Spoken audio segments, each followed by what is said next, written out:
हमारे बड़े मोहतरम है, बड़े मुअज़्ज़ज़ है, जिनकी क़यादत में आज का ये मुशायरा चल रहा है। खादिम उर्दू और मुखलिस कौम मिल्लत आली जनाब शमीम खान साहब, मैं बड़े ही अदब के साथ मौसूफ बिन अशार से ज़हमत देना चाहूँगा कि ये अलग बात कि चुपचाप खड़े रहते हैं, फिर भी जो लोग बड़े हैं वो बड़े रहते हैं। ऐसे दुर्वेशों से मिलता है हमारा शजरा, जिनके कदमों में कई ताज पड़े रहते हैं। मोहतरम शमीम खान साहब।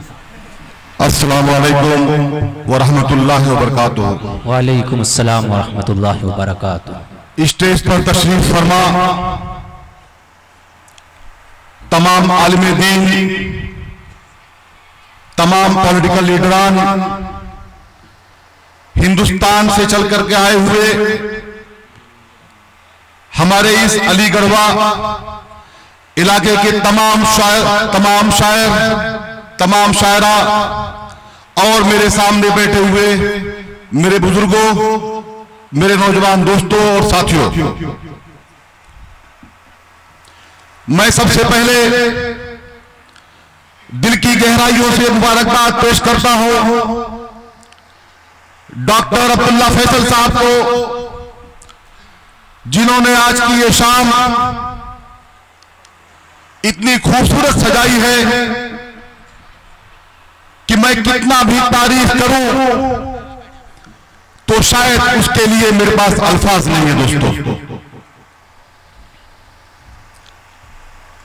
मैं शमीम खान मुंबई मुंब्रा में 24 दिसंबर को हर साल एक मुशायरा ऑर्गेनाइज करता हूं, जो तकरीबन हिंदुस्तान का सबसे बड़ा मुशायरा होता है जी। अगर यहां पे मुंब्रा के लोग सामने बैठे होंगे तो हाथ उठा करके मेरी बात की तायीद कर सकते हैं कि मैं सच कह रहा हूं या झूठ कह रहा हूं। बिल्कुल हिमायत है आपकी बात की। लेकिन मैं आज इस स्टेज से एक बात वाज़ेह करना चाहता हूं कि आज का ये जो मुशायरा इनकाद किया है अब्दुल्ला फैसल साहब ने, वहां पे मैं ऑर्गेनाइजर हुआ करता हूं और यहां मेहमान, और अपने धरती के ऊपर, अपने जमीन के ऊपर आप लोगों के बीच में, आप लोगों की मोहब्बतों के साथ जो आप लोगों ने प्यार और मोहब्बत दिया यहां बुला करके, मैं वो 24 दिसंबर के मुशायरे को इसके पीछे कर देता हूं। जिंदाबाद जिंदाबाद जिंदाबाद। मैं यहां पे कोई राजनीतिक बात करना नहीं चाहूंगा, हालांकि मैं पॉलिटिकल हूं, मैं राजनीति करता हूं, लेकिन राजनीति सिर्फ आप लोगों के लिए करता हूं। दोस्तों, राजनीति मेरा पेशा नहीं है, मैं पेशे से मैं बिल्डर हूं, मेरा काम कंस्ट्रक्शन कंपनी का है। लेकिन अगर उत्तर भारत का मेरा कोई भाई मुंब्रा में नहीं बल्कि महाराष्ट्र में कहीं भी रहता हो और उसके साथ कोई प्रॉब्लम पैदा हो, कोई घटना घटे, तो उनकी हिफाजत करने के लिए शमीम खान और करीम खान को वहां पे तैनात रहना पड़ता है। क्या बात, बहुत अच्छे, जिंदाबाद। मैं एक छोटा सा वाकया सुनाऊंगा आपको। मुंब्रा सिलफाड़ा इलाके के यहां काफी लोग बैठे होंगे। एक साल पहले का वाकया है कि हमारे गरीबों का दुकान तोड़ करके वहां पे आफ्ताब भाई रोड की वाइंडिंग की जा रही थी। कमिश्नर साहब का आदेश हो चुका था, हुक्म हो चुका था, वहां म्युनिसिपल कॉर्पोरेशन की कार्रवाई करने के लिए पूरी टीम लेके आ चुकी थी। लेकिन यहीं बैठे हुए हमारे कुछ भाई हैं जिन्होंने हमें कॉल किया और मैं और करीम खान वहां पहुंचे और उस कार्रवाई को रुकाने के लिए कमिश्नर साहब के जो असिस्टेंट कमिश्नर साहब आए थे उनको कहा गया कि ये बुलडोजर अगर चलाना है इस दुकान के ऊपर तो पहले यहां चला दो। उस कार्रवाई को रोक दी गई। कमिश्नर साहब को गुस्सा आया आफ्ताब भाई, और हम दोनों पे और हमारे दो साथियों के ऊपर एट्रोसिटी केस बना दिया गया, क्योंकि तब हमारी महाराष्ट्र में गवर्नमेंट नहीं थी, यानी आज भी नहीं है, लेकिन हमारे ऊपर जुल्म किया गया। लेकिन अगर आदमी कोई काम खुलूस और मोहब्बत से करता है तो सबसे बड़ा कौन है हमारे लिए? अल्लाह ताला। उस अल्लाह ताला ने ऐसा करिश्मा दिखाया कि आफ्ताब भाई नागपुर सेशन चल रहा था अधिवेशन में, वहां पे अपोजिशन लीडर हमारे धनंजय मुंडे जी, हमारे जो लीडर है, हमारे बॉस है, उन्होंने हमारे केस को ट्रांसफर कर दिया सीआईडी के अंदर, और सीआईडी में वो केस चढ़ रहा है डब्बे के अंदर। ऐसा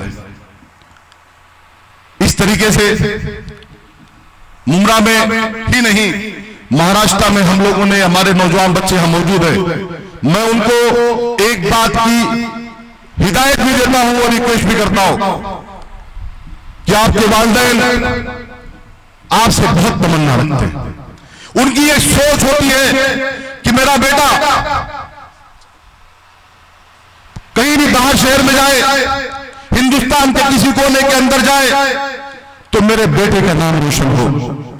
वो नाम कैसे रोशन होगा? आपका एजुकेशन होना चाहिए। अगर आपका एजुकेशन होगा तो आपके वालिदैन का भी नाम होगा, और आपके वालिदैन के साथ में आप अगर उत्तर प्रदेश के हैं तो आप उत्तर प्रदेश का नाम रोशन करेंगे। मैं अपने उन तमाम बच्चों से इस बात की अपील करता हूं कि पहले अपने एजुकेशन पे ध्यान दो। अभी बैदल साहब कुछ टाइम पहले कह रहे थे नशा, एक वाकया सुनाऊंगा 2 मिनट के आप लोगों को। मुंबई में एक मां आई हमारे पास, भाभी, मां ने कहा शमीम भाई मेरे बेटे की एज 8 साल की है और मेरा बेटा कांच का टुकड़ा लेकर के मुझे ढूंढ रहा है। मैं बोला भाभी क्या प्रॉब्लम साहब को, क्या दिक्कत है? उन्होंने कहा नशा कर लिया भाई। उस बच्चे को हमारे साथियों ने हमारे ऑफिस में लाए। वो बच्चे को मैंने पूछा कि बेटा अभी तुम्हारी एज 8 साल की है, तुम नशा करते हो? उसने कहा अंकल मैं क्या करूं, मेरा बड़ा भाई नशा करता है अंकल। तो मेरे बड़े भाई की जेब से मैंने यमडी पाउडर निकाला और खा लिया। अब आदत हो गई अंकल मेरी, बड़ा भाई तो खाता नहीं, खुद खाता है, हमें खिलाता नहीं है। पैसा अम्मी नहीं देंगी तो अम्मी को मैं जान से मार दूंगा। बहुत अफसोस हुआ। उसके बाद वो बच्चे को रिहैब सेंटर डाला गया। वो बच्चा 7 महीने के अंदर एकदम फिट होकर के आया। उसके बाद आया, मुझसे कहा अंकल आपने हमारी जिंदगी बना दी है, हम बहुत गलत रास्ते पे चल रहे थे, हमारी अम्मी को हम कांच का टुकड़ा लेके मारने की बात कर रहे थे, हम हमारी अम्मी से माफी मांग ली है अंकल, अब कभी ऐसी गलती नहीं करेंगे, हम एजुकेशन पे ध्यान देंगे। तो मैं अपने बच्चों से एक बात साफ कहना चाहता हूं, नशा वो दर्द है, नशा वो बीमारी है जो आपकी जिंदगी का खात्मा कर देगा। आप लोग एंजॉय करने का बहुत सारा तरीका है। उसके लिए आप क्रिकेट खेलिए, उसके लिए वॉलीबॉल खेलिए, उसके लिए अपने वालिदैन के साथ बैठकर उनसे कुछ बातें शेयर कीजिए। मैं ज्यादा वक्त नहीं लूंगा, शायद बहुत वक्त ले चुका हूं।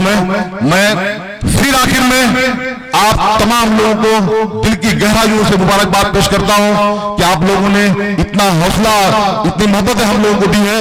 और मैं भी आपके नजदीक का बच्चा हूं, मैं बासी का रहने वाला हूं, मेरा गांव है जमुनी, और मेरा कॉन्टेक्ट नंबर मौलाना साहब पास में है। अगर मुंबई में आपको किसी भी भाई को किसी भी तरीके से कोई जरूरत लगे, एनी टाइम याद करना, इंशाअल्लाह ताला तन मन धन से हम आपकी खिदमत करेंगे, और जो भी हो सका इंशाअल्लाह ताला कभी ना नहीं सुनेंगे, आप हाँ सुनेंगे।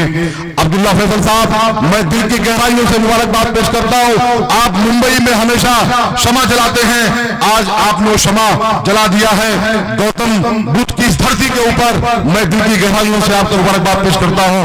बहुत बहुत शुक्रिया, अस्सलाम वालेकुम, थैंक यू। बहुत बहुत शुक्रिया शमीम खान साहब, आपके हवाले ये शेर के ये फिक्र मुझे चैन से सोने नहीं देती, अब कौन मेरी कौम को बेदार करेगा। या फिर यूं कह लिया जाए कि जिंदगी का कुछ न कुछ मेयार होना चाहिए। आदमी को साहिबे किरदार होना चाहिए, जो मिटा दे अपनी हस्ती मुल्क मिल्लत के लिए, जो मिटा दे अपनी हस्ती कौम मिल्लत के लिए, ऐसा मेरी कौम का सरदार होना चाहिए। बहुत मुबारकबाद।